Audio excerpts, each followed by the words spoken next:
On February 23, 1964, nearly 70,000 people packed Daytona International Speedway to watch 43 cars attack a track that had already become one of the most terrifying places in American racing. The engines were screaming, the banking looked endless, and somewhere inside a blue and white Plymouth, Richard Petty had something nobody else could ignore, a brand new V8. But the secret wasn't simply the famous Hemi cylinder head. It was the way Chrysler made that engine breathe. One intake manifold, one 4-barrel carburetor, and an airflow strategy so effective that it helped turn a brand new engine into the most feared power plant in NASCAR almost overnight. Most people know the 426 Hemi became a legend. What almost nobody remembers is that the first NASCAR Hemi wasn't the street Hemi you picture today. It wasn't the dual carburetor muscle car monster. It wasn't even designed to be comfortable. It was a purpose-built racing weapon. And that weapon was about to change NASCAR forever. At the beginning of the 1960s, Chrysler had a problem. Ford was fast. Chevrolet was getting serious. Pontiac was becoming a major force on the superspeedways. And Chrysler's 426 Max Wedge, despite its enormous reputation, was struggling to dominate the places that mattered most. The Max Wedge could make serious power, but Chrysler engineers understood something terrifying. At Daytona, horsepower wasn't enough. The engine had to breathe at high speed for hundreds of miles. And their competitors knew it too. Ford had arrived with the 427 SOHC Cammer in development. Their engineers were experimenting with overhead cams and aggressive valve timing. General Motors was pushing the limits of the big block architecture. The entire industry was chasing the same goal: more air, more fuel, more combustion, more speed. But everyone was approaching the problem differently, and Chrysler was about to take the biggest risk. So Chrysler went back to an idea it already understood: the hemispherical combustion chamber. This wasn't actually new technology for Chrysler. The company had built Hemi engines in the 1950s, including the legendary 331 and 354 Hemi engines that dominated the early years of NASCAR and drag racing. Those engines had proven the concept. But this was different.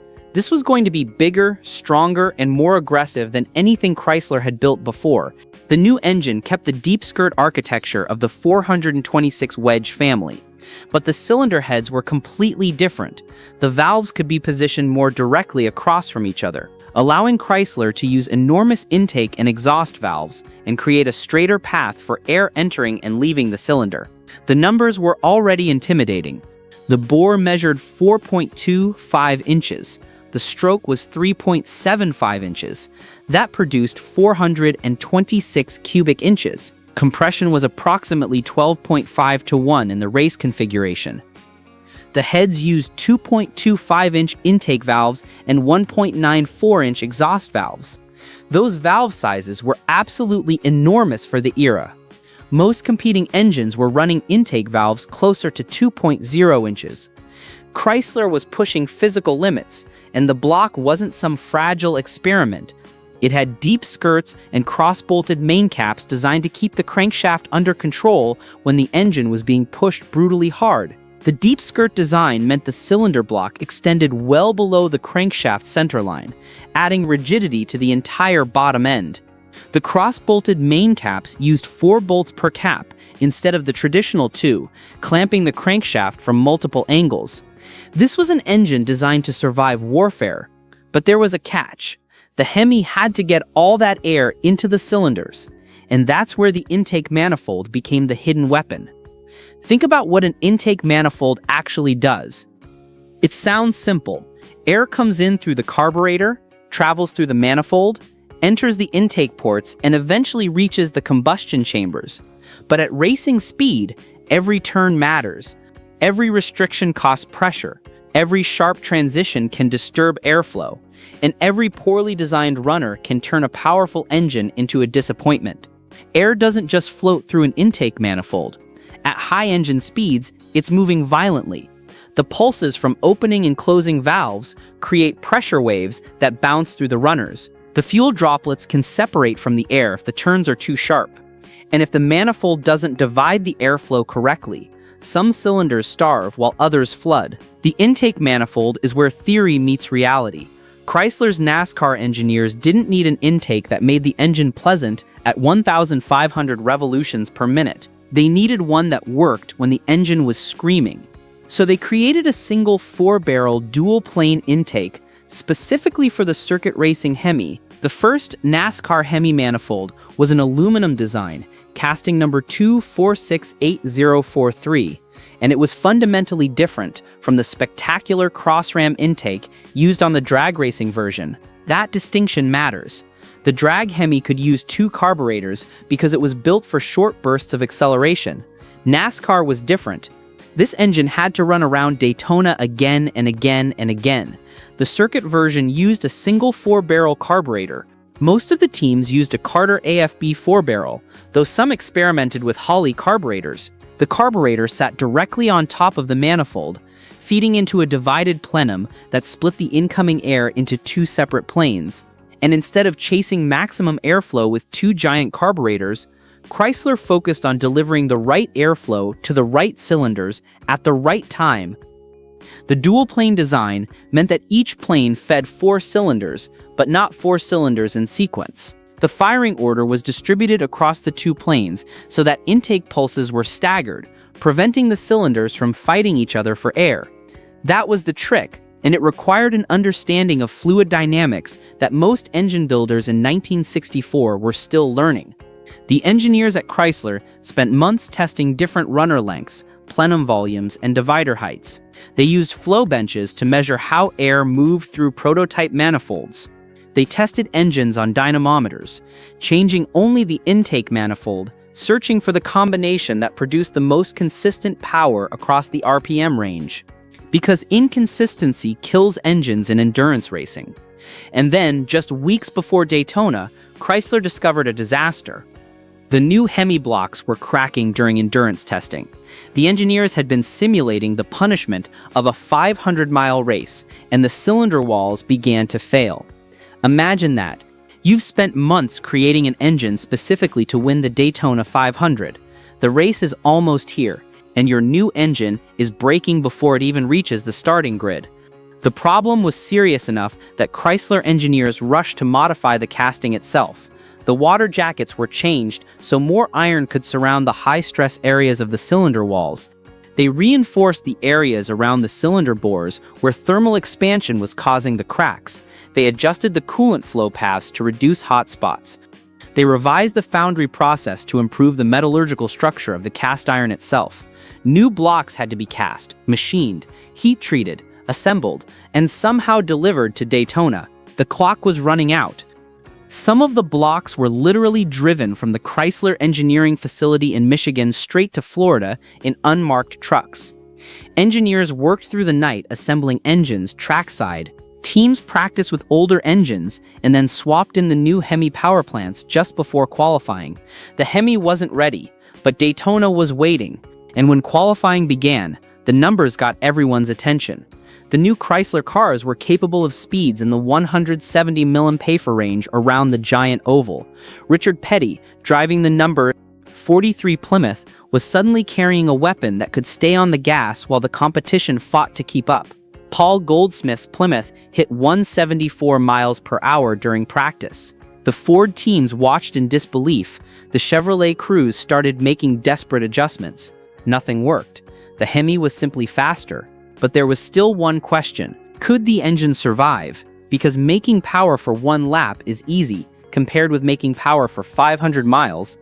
A NASCAR engine doesn't get to cool down after a qualifying run. It has to endure constant high RPM, huge cylinder pressures, vibration, heat, oil temperatures, fuel consumption, and aerodynamic punishment.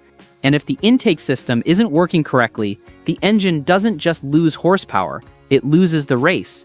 That single 4-barrel manifold therefore had a job that sounds almost impossible. It had to feed 8 cylinders evenly enough to keep the engine producing power for hours, while the Hemi heads did the rest. And this is where the engineering becomes fascinating. The hemispherical combustion chamber gave Chrysler excellent high-speed breathing potential. The intake manifold then had to preserve as much of that advantage as possible before the air even reached those giant valves. The dual-plane architecture separated the intake runners into two groups. That helped maintain useful air velocity and cylinder-to-cylinder behavior instead of simply dumping the entire engine into one enormous common plenum. In other words, Chrysler wasn't just asking how much air can we get inside, they were asking a better question: how can we get the right amount of air into each cylinder at the right moment while the engine is running flat out? That difference is everything. And on February 23, 1964, Chrysler finally got its answer. The green flag dropped at Daytona, 200 laps, 500 miles, and almost immediately, the Hemi cars showed what they had. Petty's Plymouth wasn't merely competitive, it was pulling away. By lap 10, Petty had already moved into the lead. By lap 50, the only cars keeping pace were other Hemi-powered Plymouths and Dodges. Ford drivers pushed their engines harder, trying to stay close. Some of those engines didn't survive. The Hemi engines just kept running. He eventually led 184 of the 200 laps. His average speed for the race was 154.334 mph. The race lasted 3 hours, 14 minutes, and 23 seconds. And Richard Petty crossed the finish line 1 lap ahead of Jimmy Pardue. Paul Goldsmith finished third. Both were driving Hemi-powered Plymouths. The fourth Hemi-powered Chrysler entry finished fifth. Out of the top 5 finishers, 4 were running the new Hemi engine. The only non-Hemi car in the top 5 was barely holding on. It wasn't a narrow victory, it was a statement. The new engine had arrived at NASCAR's biggest stage and immediately changed the balance of power. And remember what makes this so remarkable. This wasn't a refined street engine. It wasn't something Chrysler had spent 10 years perfecting. The second-generation 426 Hemi had only just been created. The engineers were still fighting cracked blocks. And yet, when the race began, the engine that almost wasn't ready became the engine everyone else had to beat. Petty had gone from being a talented young driver to becoming the face of a new era. He was only 26 years old. This was his first Daytona 500 victory, and the engine underneath him was barely 3 months old from first fire up to checkered flag. But Daytona was only the beginning. Throughout the 1964 NASCAR season, Hemi-powered Chrysler cars accumulated 26 race victories. That was out of 62 total races in the Grand National season. Chrysler won more than 40% of every race that year. Petty himself won 9 races and captured the NASCAR Grand National Championship. The engine had done exactly what Chrysler wanted. It had conquered NASCAR. But now the rest of the industry had a problem. How do you beat an engine that seems to have solved the biggest problem in racing? Ford began pushing harder. They accelerated development on the 427 SOHC engine. They lobbied NASCAR to change the rules. They threw more money at aerodynamics, at chassis development, at driver recruitment. Other manufacturers looked for different cylinder head designs, different induction systems, different displacement combinations. And Chrysler kept developing the Hemi. The intake manifold itself evolved depending on the type of racing. The NASCAR track engine retained its single 4-barrel philosophy. The drag racing version went in another direction, using dual 4-barrel carburetors and a cross-ram style intake designed for maximum acceleration. That's an important clue. The same basic 426 architecture could wear completely different induction systems because Chrysler understood that more airflow wasn't automatically better. The intake had to match the mission. On a drag strip, you wanted explosive airflow and maximum top-end power over a few seconds. At Daytona, you needed a system that could keep feeding the engine efficiently while the car circulated at enormous speed for hours. The manifold wasn't just a piece of aluminum sitting between the carburetor and the cylinder heads. It was part of the engine's personality.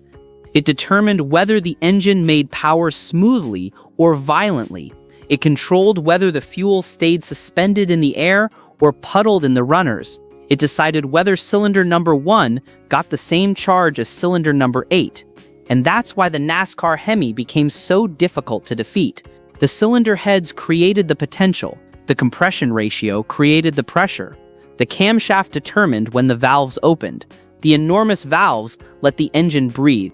But the intake manifold connected all of those pieces to the outside world. Without the right manifold, the Hemi heads were just expensive paperweights. With the right manifold, they became legendary, and then NASCAR stepped in. Because the Hemi was too effective for 1965, NASCAR changed the rules so engines used in competition had to be based on production engines. The race-only Hemi was suddenly illegal. Chrysler responded by sitting out much of the season rather than simply giving away its advantage. That tells you how important the engine was.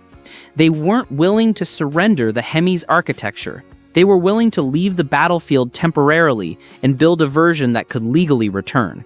So Chrysler developed the Street Hemi for 1966. It still used the 4.25-inch bore and 3.75-inch stroke. It was still 426 cubic inches, but the personality changed.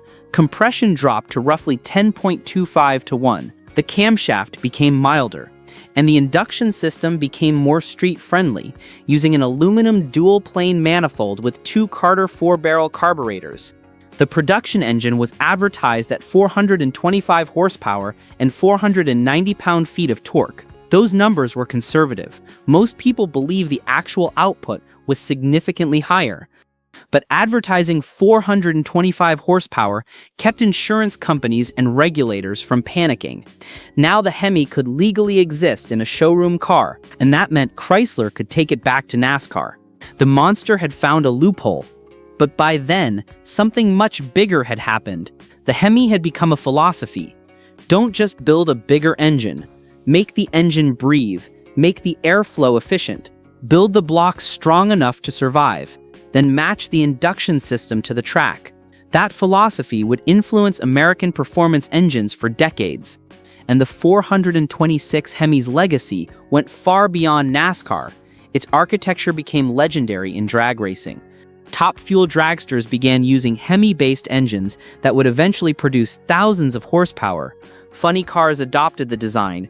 Pro stock racers built naturally aspirated Hemis that screamed past 10,000 revolutions per minute.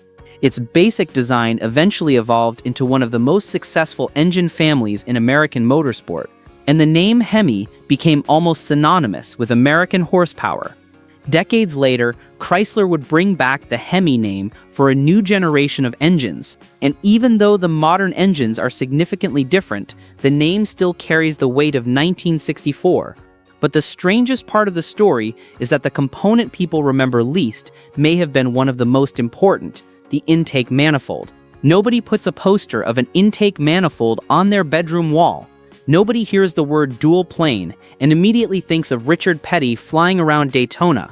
But underneath the famous Hemi heads was an induction system designed around a very specific problem. How do you feed a 426 cubic inch V8 enough air to keep making power when the car is already moving faster than 170 miles per hour? Chrysler's answer was simple: don't waste the airflow, guide it, separate it, keep velocity where it matters, and let those enormous Hemi valves do the rest. That's why the 1964 Daytona 500 is so important. Richard Petty didn't just win his first Daytona 500. He led 184 of 200 laps. He averaged more than 154 miles per hour. He won by more than a lap, and 3 of the top 5 finishers were Hemi-powered Plymouths. Then the engine went on to help Chrysler win 26 NASCAR races in 1964 and carry Petty to the championship. 1 year later, NASCAR effectively forced Chrysler to change the rules around the weapon, so Chrysler changed the weapon instead. That's the hidden story. The 426 Hemi wasn't unbeatable because of one magic part. It was unbeatable because Chrysler understood that horsepower is a system. And in that system, the intake manifold was the bridge between the carburetor and the incredible breathing ability of the Hemi head. The engine could only make power if it could breathe, and in 1964, Chrysler figured out how to make that breathing count. The result was one of the most violent first appearances in NASCAR history. A brand new V8 arrived at Daytona. It won, it dominated. And then the rules had to change. That isn't just the story of an engine. It's the story of what happens when engineering gets so effective that the competition can't beat it on the track, so they fight it in the rulebook. If you enjoyed this deep dive into the hidden engineering behind one of NASCAR's legendary engines, let me know what you want to see next. Another forgotten V8, another engineering trick, or another racing machine that changed the rules just by winning. And make sure you subscribe, because sometimes the smallest looking part of an engine is hiding the biggest secret.